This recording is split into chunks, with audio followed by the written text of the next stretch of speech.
हर आदमी हर औरत की 2 बार डोली उठती है।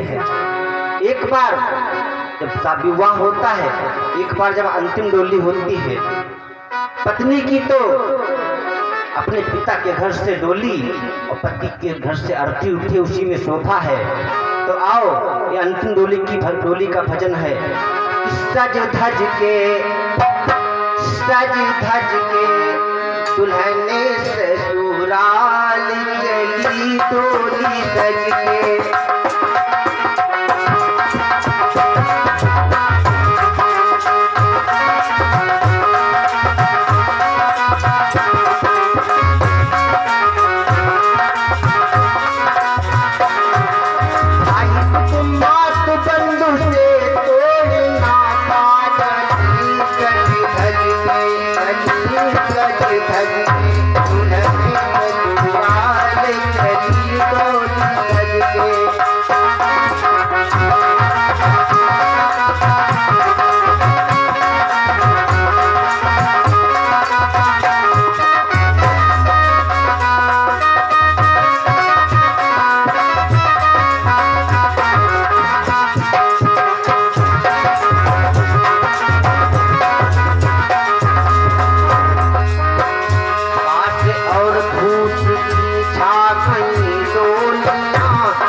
जब अंत समय आता है तब कहते हैं राम नाम सत्य है।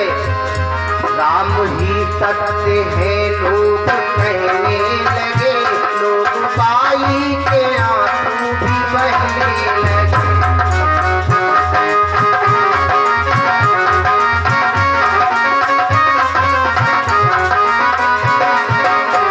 राम ही सत्य है लोग कहने लगे, लोग बाई के आंसू भी बहने लगे।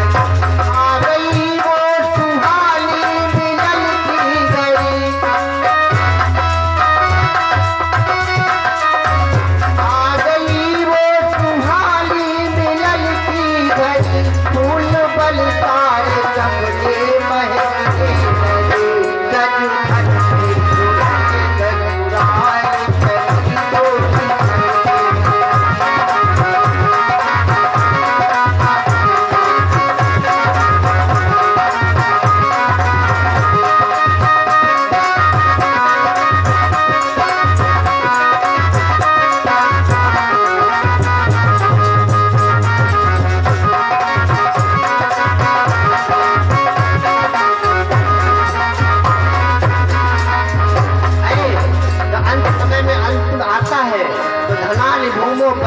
गोष्ठे स्त्री ग्रह द्वारे जना शमशाने परलोक मार्गे गच्छत जीव एका।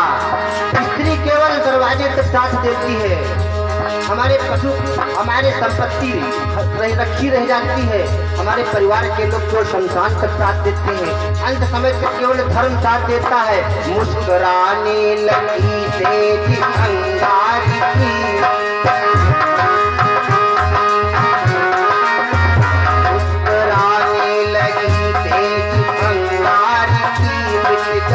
लाल मारूप अंगारी।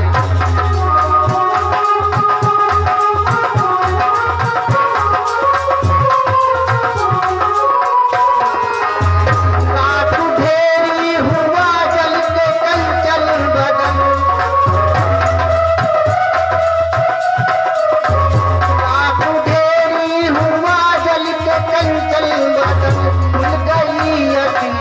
झूठे संसार सज धज के दुल्हन ससुराल चली डोली चली।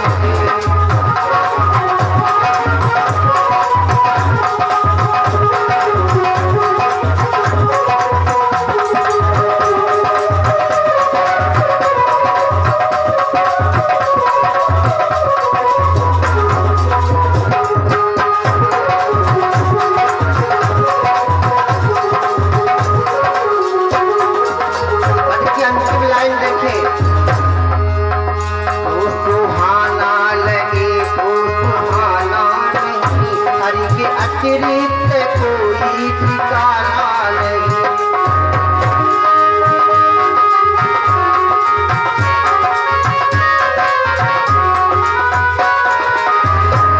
सुहाना लगे वो सुहाना नहीं, हरि के अतिरिक्त कोई ठिकाना नहीं।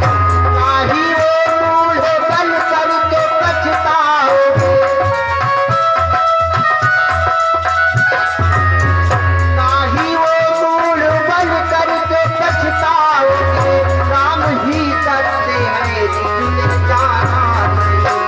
सज धज के दुल्हन ससुराल चली डोली।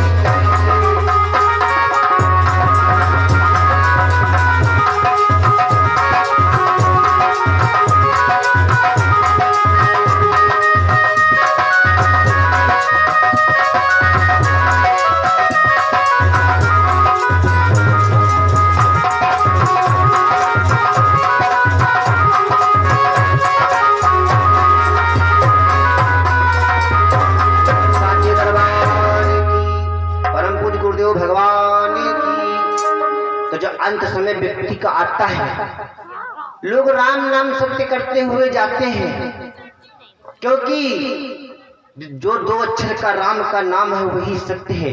आपको एक बात बता दें, भगवान राम के नाम में दो अक्षर है। आप सर से लेकर पैर तक कोई भी अंग ले लें, सब में दो अक्षर। बाल, सर, नाक, कान, आंख, पेट, सब में दो अक्षर। कोई ऐसा अंग नहीं होगा जिसमें दो अक्षर ना हो। इसलिए वो प्रभु का नाम सत्य है। और एक बात बता दें, हमारे आपके विवाह जब होता है तो राम जन्म के गीत भजन गाए जाते हैं। कोई भी भजन ऐसा नहीं होगा जिसमें राम का नाम ना हो।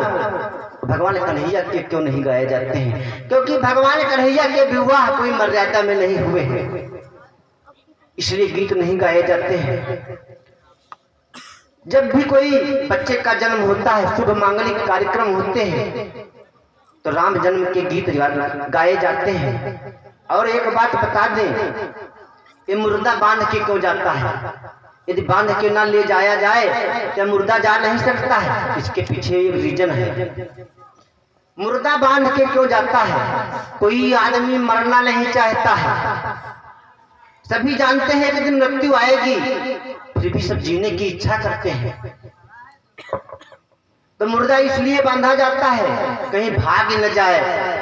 इसलिए मुर्दा बांधा जाता है, कहीं मरा हुआ आदमी भाग न जाए, इसलिए मुर्दा बांध कर जाता है। और एक बात बता दें, हमारा आपका शरीर 5 तत्वों से बना है।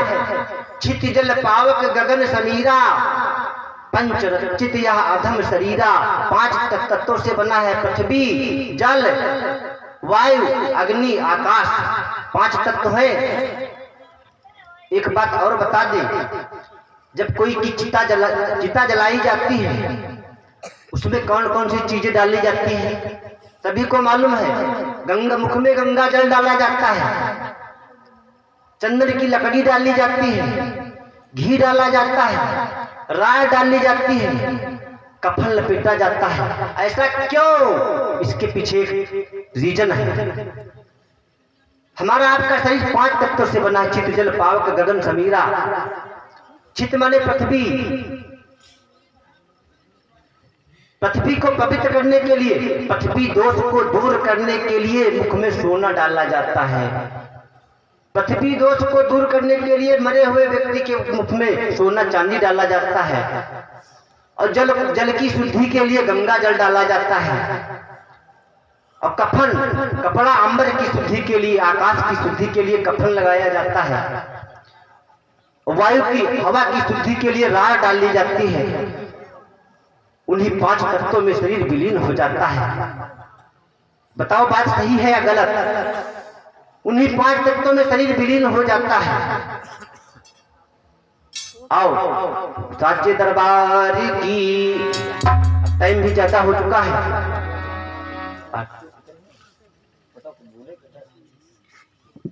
अब आप लोगों के ऊपर है, बताओ आगे की कथा प्रारंभ करें या आरती करें?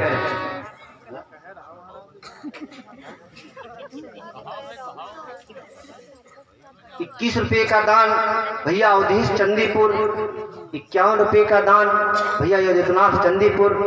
भैया लोगों की शुभ कमाई परमात्मा सदा सुखी संपन्न बनाए रखे। तो आओ हम कथा की तरफ चलते हैं। जिस समय भगवान, क्योंकि भैया जी कथा भी चल रही है मैया सबरी की,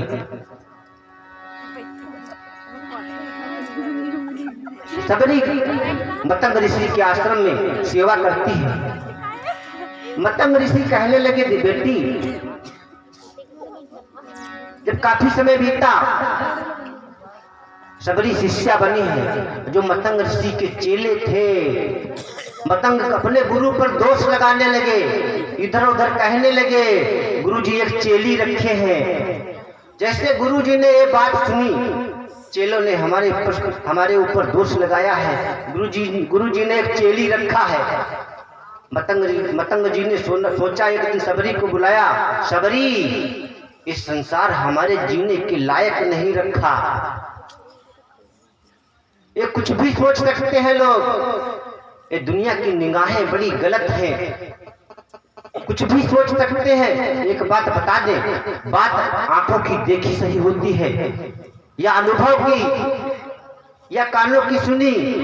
ना तो आंखों की देखी ना कानों की सुनी, दोनों बातें झूठी हो सकती हैं। बात सही कौन सी हो सकती है? बात सही हो सकती है अनुभव की। तो आओ एक छोटा सा दृष्टांत। एक दिन बादशाह अकबर बीरबल शिकार के लिए जाते हैं। काफी रात्रि हुई, वापस नहीं आए। बेगम जी ने विचार किया, अभी मेरे बादशाह शिकार करके वापस नहीं आए। अपने नौकर से कहने लगी, जाओ बादशाह पता नहीं कब आएंगे, बादशाह की सैया लगा दो। नौकर कमरे में जाता है, बादशाह की सेज लगाई, गद्दा तकिया लगाया, चादर लगाई। नौकर ने सोचा यहाँ पर कोई है तो नहीं, थोड़ा बैठ कर देख लो, क्योंकि बादशाह का बिस्तर है, कितना अच्छा होगा। नौकर बैठ जाता है। जब बैठा कुछ आराम मिली, फिर ख्याल आया यहाँ पर कोई है तो नहीं, लेट कर भी देख लूं। नौकर लेट जाता है,